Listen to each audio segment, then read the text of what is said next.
Hey, happy 2011. I'm Elric Ferris. Welcome once again to the Motherboards.org YouTube channel here on the internet.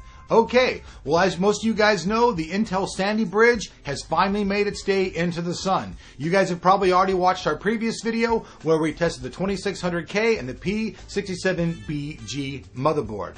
Well, now we're going to test the CPU that's right underneath that. This is the new 2500K CPU. Now, the main difference between this CPU and the other one is that this CPU runs at 3.3 gigahertz, and when the turbo kicks in, it's at 3.7 gigahertz. It has 6 megabytes of level 3 cache versus the 8 megabytes of level 3 cache that you had on the i7. By the way, this is the i5 version of the CPU, if I didn't mention that. This is the i5 2500K. For this testing, we're going to use the H67BL motherboard. This motherboard has the onboard graphics. So we tested the motherboard with just the standard test, and then we tested it with the onboard graphics to show you how that does. So follow along, let's check out how this motherboard is, and let's see if these onboard graphics are all that they're cracked up to be. And at the end of the day, whether it's worth your money to buy this new CPU and motherboard chipset.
So the tests are in. Now, this CPU is really not that much slower than the 2600K.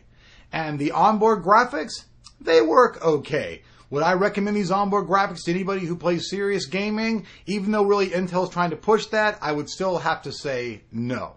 Call of Duty was barely playable.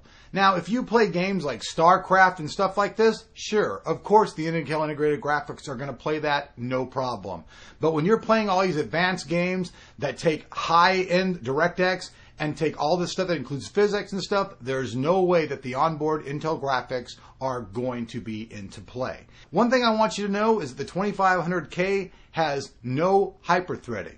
Now, for some overclockers, this may be a good thing because many of my overclocking friends, they disable the hyperthreading when overclocking. For you guys out there who want to do that, then this new 2500K may be the CPU for you because it automatically has the hyperthreading disabled.